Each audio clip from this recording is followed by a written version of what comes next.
the Reclaimer as a pirate ship, or in fact, any civilian ship within reason as a pirate ship, is it viable? Is it a good idea? Is it worth investing money into? Yes and no. Now, certainly in the comments of last video, there were people kind of outlining plans of, oh, you should do this with the shields, you should do that, and all valid things, all good ideas, and all things that I would very much like to explore.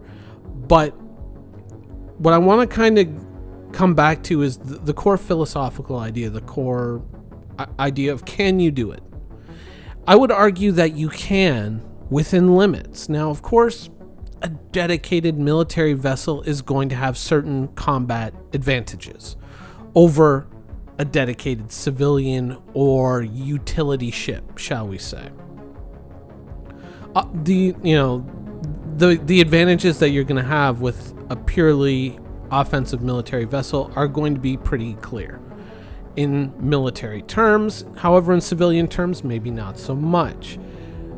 But can you do it? And I think that yes, you can within limits, but you have to know your limits and you have to play within them. That might sound like a slogan for a gambling addiction association. In fact, I think that it is. Know your limits and play within them. But what I would like to impart with this video is the idea that it's not entirely up to CIG how you use your ship. Like, let's say you wanted to go out and you wanted to do salvage out in space. You just entry-level salvage. You could do that technically, I'm sure, with a Cutlass Black, right? You go out there with the little hand tool, you find wrecked ships, you cut off the parts, you slide them into the cargo bay of your Cutlass Black. Sure, if that's the way you've always pictured your space adventures, if that's the vision that you want to come true, then I think that that's going to work out for you just the way you want it. But a fair argument is that the Vulture would probably do a better job, right? But it doesn't mean that you have to use the Vulture to do that. It just, you're gonna pick up a few extra steps. Things are going to be a little bit more difficult for you in the Cutlass versus using the dedicated ship like the Vulture. And I think combat wise, I think that it's going to be the same thing. Certainly a dedicated combat ship is always going to be better at combat than a utility ship like the Reclaimer. However, when you add in piracy and some of the things that come along with that, the Reclaimer, I think, does have its own advantages in terms of if you can win the battle, and that's a big if, to quote the Spartans. If you can win the battle, certainly the Reclaimer is going to come in very handy with the big claw, and of course the cargo capacity, the ability to disassemble ships on site, and then take those goods to wherever they are going to be sold. There are certain advantages there, and I think that when you talk about the Reclaimer, certainly, or something like the Vulture, I think a fair case can be made for the utility of these ships, but do they belong on the battlefield? That's the big question mark. And the answer to that question is yes. It just depends upon the battlefield and which battlefield you choose. The most important thing is going to be that you're in a position to pick your fights, to choose your battles. If you see, let's say, a Starfarer out there or something like that, I think that that's, fairly even competition with the Reclaimer in terms of firepower. I think that those two are fairly close, especially the Gemini. So I think that could be a fair battle. A smaller cargo ship that's probably not as well defended against the Reclaimer, certainly. I think the Reclaimer has a place on that battlefield, but you have to realize that, and this is one of the things that within the Star Citizen community on the old forums and certainly on Spectrum, you run into this kind of mentality from time to time, where people think that simply because an enemy shows up and offers battle that you have to accept, right? There was the old thread about, oh, if we're operating a heavily defended convoy, how are pirates going to attack us? And the answer, to that stupid question was, we're not. We're going to go for the undefended convoy. We're not going to bother with you. We're here to make money. We're not here to waste our time. A reclaimer is never going to go toe-to-toe with an Idris unless the Idris captain is completely brain dead and hope to win. The reclaimer is going to avoid the Idris. That's the point. And I think that it doesn't really come down to ship versus ship. It's captain versus captain, tactics versus tactics, strategy versus strategy. It depends on how you use it, where you use it. Are you being smart? Do you have the initiative? Are you picking your battles? That sort of thing, versus letting other people dictate the terms of battle to you, right? That's a very important distinction to be made when you're trying to ask this question. Is, are you going to operate from,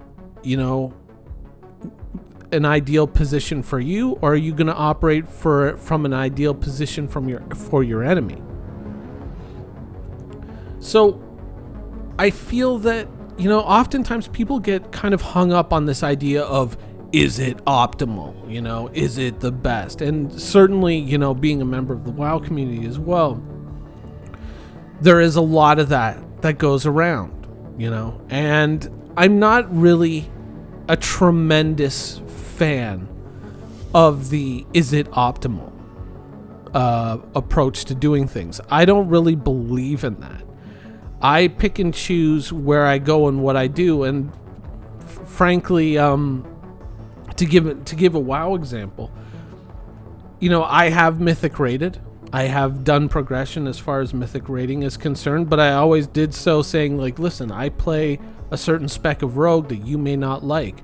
I'm here to help if you need me, but otherwise I'm happy to sit on the bench. And certain people were, they didn't like the fact that I played a certain spec and they didn't enjoy that.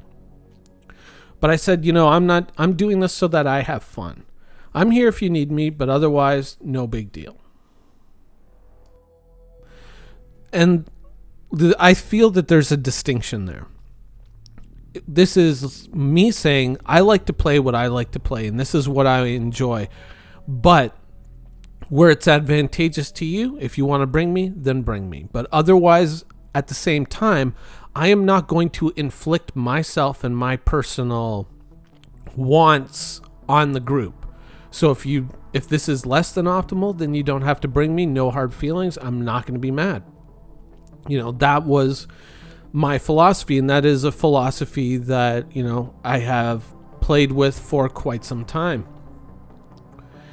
Especially when you're up at the cutting edge level, I totally understand. When you're up at the point of, at the point of the spear, where it can all come down to just a percentage off, can totally screw the whole thing up, then I totally understand. But as you kind of go back into different types or lower difficulty levels of content, that line becomes very blurry and not something that you really have to necessarily adhere to, as long as you know how you're playing.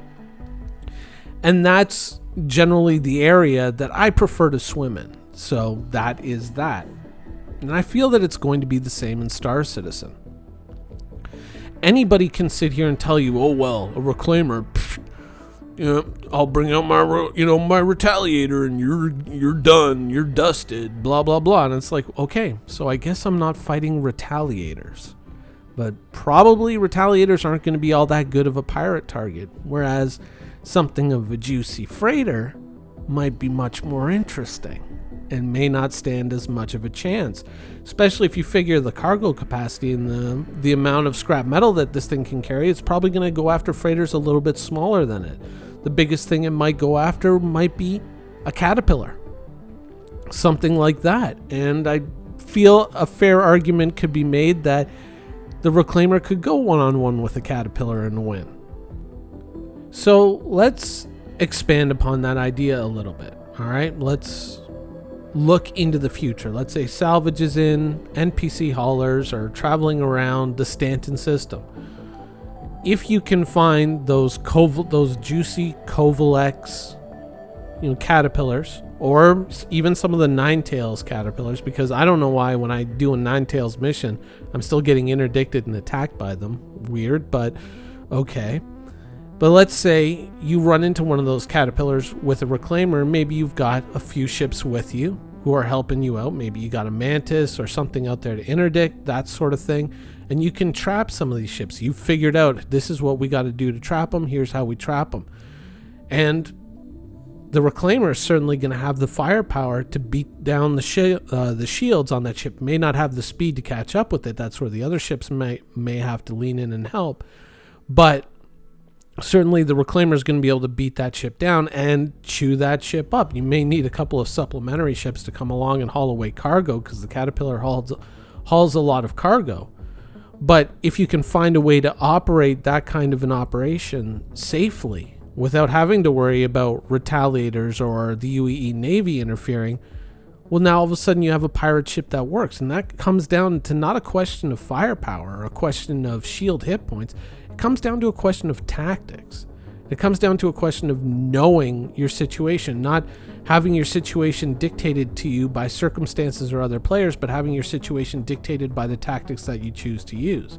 If you're out there operating carefully and fairly cleanly in terms of not being detected and, being very smart about how you do things, then you should be able to get away with it. I think a reasonable argument could be made that should be something that is possible in the future.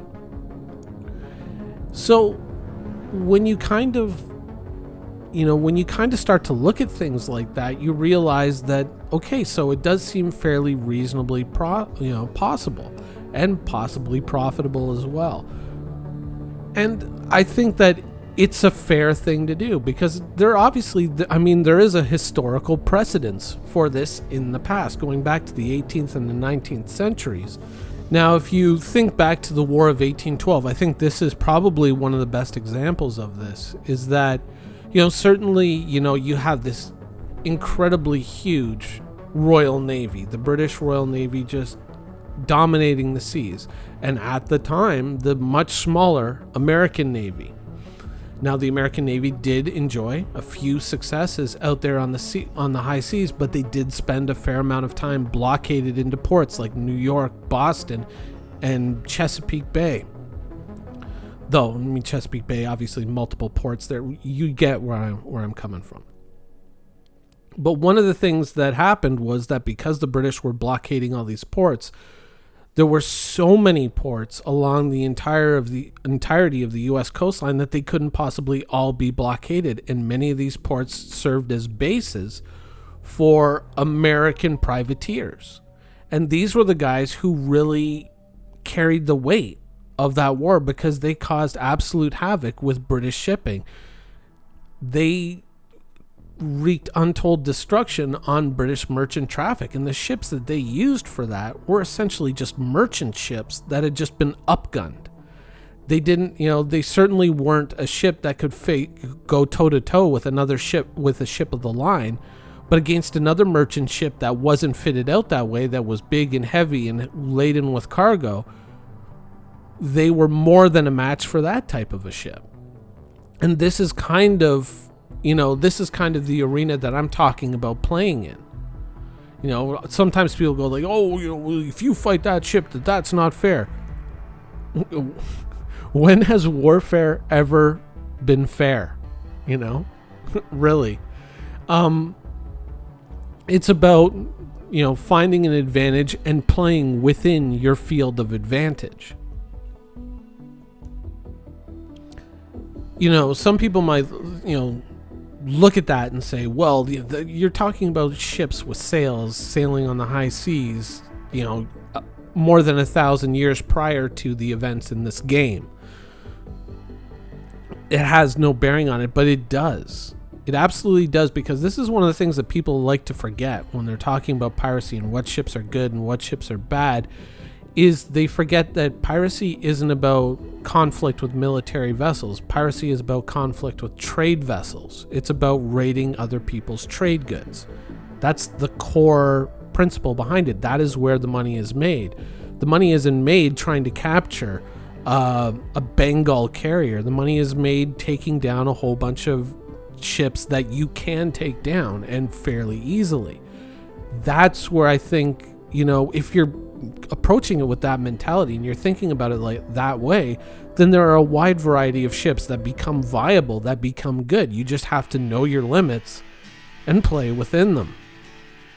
Pick your battles. Don't let the battles be picked for you. Don't let people kind of goad you into combat or tease you into combat. Avoid the situations that don't work for you and play in the situations that do. I mean, that is basically the core idea. And if you do that, there's a wide variety of ships that you can use to pirate in Star Citizen.